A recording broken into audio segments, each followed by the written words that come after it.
बसलेली आहेत, खच्चून भरलंय. हे एवढं कधी भरलेलं असतं का मोदींच्या सभेला? आणि माझं म्हणणं एवढं कधी मोदी आणि अमित शहांच्यामध्ये हिंमत आहे का एवढ्या जवळ लोक येऊ द्यायला?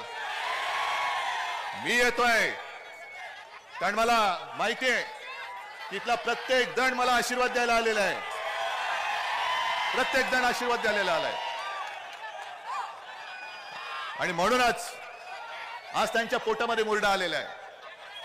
तुमच्याकडे 4 दिवसापूर्वी येऊन गेले, बोलले ना, आले होते ना, ठीक आहे. आपण सुद्धा म्हणतो जय श्रीराम, बजरंग बली की जय, बोलतो ना आपण. पण आपली दुसरी गोष्ट काय? जोरात, हा आपला प्राण आहे, हा आपला प्राण आहे. आणि मोदीजींना मी 4 दिवसापूर्वी म्हणजे तुमच्याकडे धाराशिवला सभा घ्यायला येण्याच्या आधी मी जाहीर सभेत त्यांना सांगितलं होतं, जाहीर सभेत सांगितलं होतं की मोदीजी तुम्ही उद्या धाराशिवला चाललात. तुमचे फोटो आम्ही पाहिले. समुद्राच्या तळाशी जाऊन द्वारकेमध्ये पूजा केली त्यांनी, समुद्राच्या तळाशी जाऊन बुडाला, म्हणजे उद्याची प्रॅक्टिस केली त्यांनी. बुडायचं तर कसं बुडायचं. पण धाराशिव मध्ये आला जातात तुम्ही तर माझ्या तुळजाभवानीचं दर्शन घ्यायला जा. गेले होते. मग त्यांना मी आणखीन एक गोष्ट सांगितलेली की मोदीजी तुम्ही धाराशिव मध्ये जातात, तुमचं जो कोणी भाषण लिहून देणार आहे त्याला सांगा की मला आई तुळजाभवानी बद्दल जरा 2 शब्द लिहून दे, म्हणजे वाचून मी बोलू शकेन. बोलले.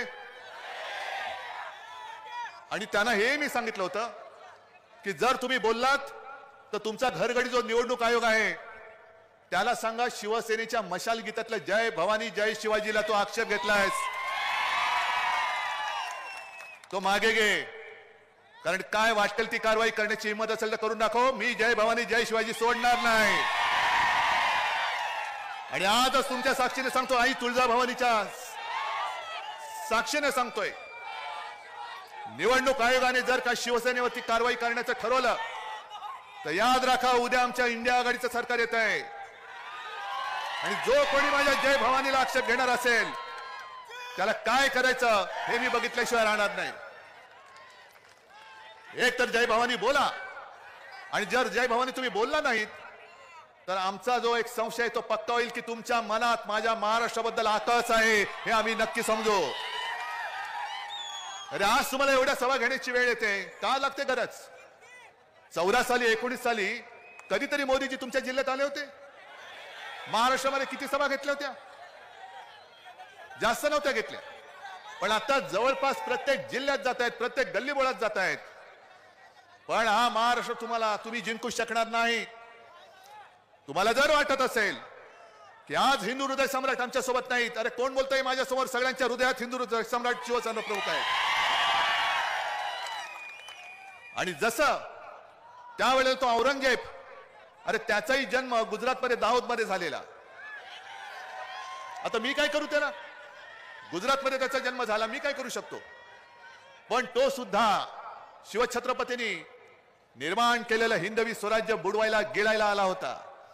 27 वर्ष औरंगजेब या महाराष्ट्रामध्ये राहिला, पण त्यांनी पुन्हा आग्रा नाही बघितला. पण हा सगळा मराठमोळा जो मावळा आहे, अरे असेल 18 पगड जाती जमातीत विखुरलेला, पण जेव्हा जेव्हा महाराष्ट्रावरती संकट येतं तेव्हा आम्ही सगळे जात पात धर्म विसरून महाराष्ट्र धर्म काय आहे ते आक्रमणकर्त्याला नेस्त नाबूद करून दाखवून देतो. आज तीच वेळ आलेली आहे.